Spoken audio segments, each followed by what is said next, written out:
Nous voilà arrivés au mois d'août et nous allons découvrir l'étude titrée « Ce qui vient du cœur ».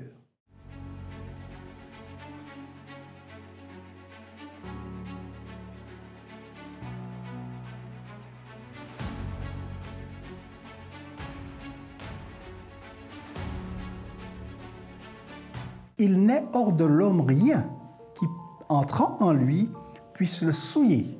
Mais ce qui sort de l'homme, c'est ce qui le souille, dit Marc au chapitre 7 et verset 15.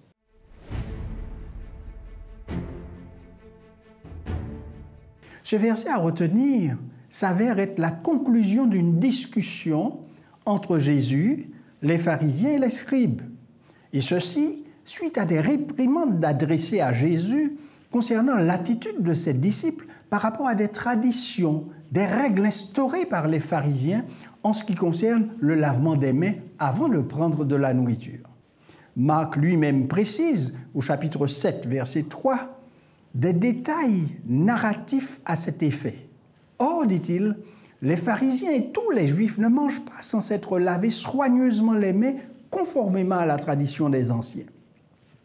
Il semble que les instructions sur le lavage des mains concernant le sacrificateur dans le service du sanctuaire aient été imposées par les anciens à tout le peuple.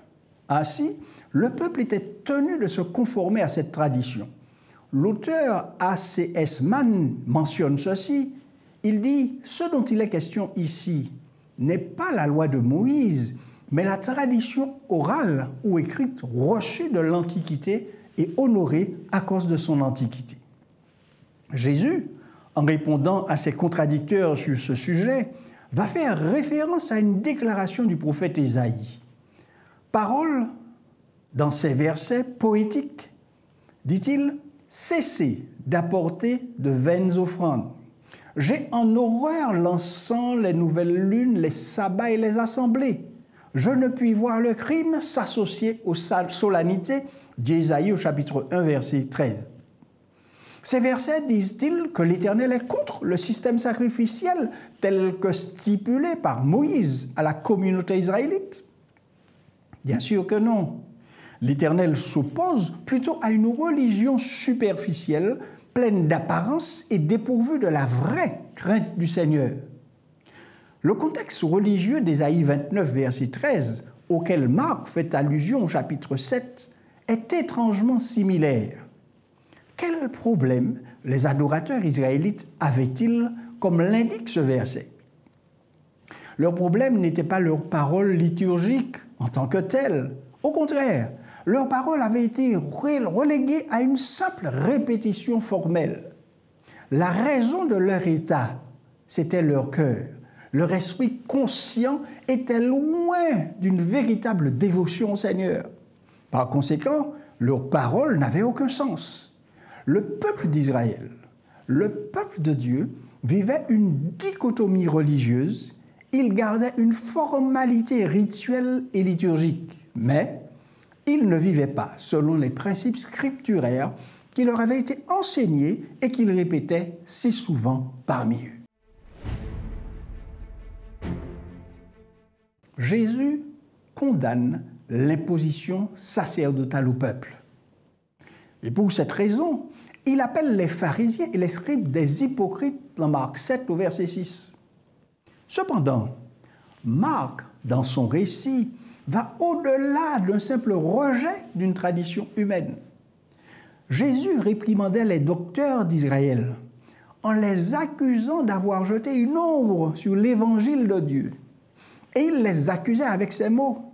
« Vous abandonnez le commandement de Dieu et vous observez les traditions des hommes. » Marc 7, verset 8. Puis Jésus poursuit dans sa réprimande. « Vous anéantissez fort bien le commandement de Dieu pour garder votre tradition. » Jésus déplora cette mauvaise pratique qui est le résultat direct des travaux des enseignants d'Israël. Ainsi, il leur porta cette accusation. « Vous annulez ainsi la parole de Dieu par votre tradition que vous avez établie. » En résumé, tant dans la génération d'Ésaïe au 7e siècle avant Jésus-Christ que dans la génération de Marc au 1er siècle après Jésus-Christ, l'adoration du peuple de Dieu était vaine à cause de son accent erroné et de l'attitude hypocrite de son cœur. Dans un certain sens, les pharisiens et les scribes étaient responsables de cette condition parce que, en tant que dirigeants, ils utilisaient leur influence considérable sur le peuple pour maintenir les traditions humaines au-dessus de la révélation divine et élever les règles humaines au-dessus des commandements de Dieu. Jésus-Christ nous invite à revenir à l'Écriture et à son chemin de justice et de miséricorde. Il proclame aussi une spiritualité qui transcende la simple religiosité extérieure et formelle. Et il préconise une expérience spirituelle ancrée dans une décision consciente et dévouée de servir Dieu avec un cœur sincère à la lumière de ce qu'il a révélé. Nous devons distinguer entre les traditions humaines et les révélations divines afin de placer chacune à la bonne place. L'adoration, y compris tous ces éléments, n'a pas de sens sans l'obéissance. Dieu n'est pas contre une célébration cultuelle digne de ce nom.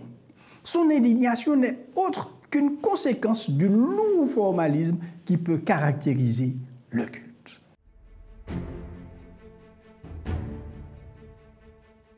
Nous devons apprendre à identifier les traditions humaines qui se substituent aux Saintes Écritures dans nos communautés. Et en deuxième lieu, nous devons veiller à ce que les Saintes Écritures soient toujours notre guide alors que nous dirigeons nos communautés de foi.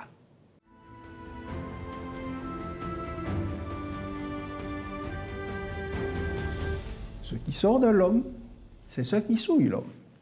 Car c'est du dedans, c'est du cœur des hommes que sortent les mauvaises pensées, les adultères, les débauches, les meurtres, les vols, les cupidités, les méchancetés, la fraude, le dérèglement, le regard envieux, la calomnie, l'orgueil, la folie. Toutes ces choses mauvaises sortent du dedans et souillent l'homme. À retenir,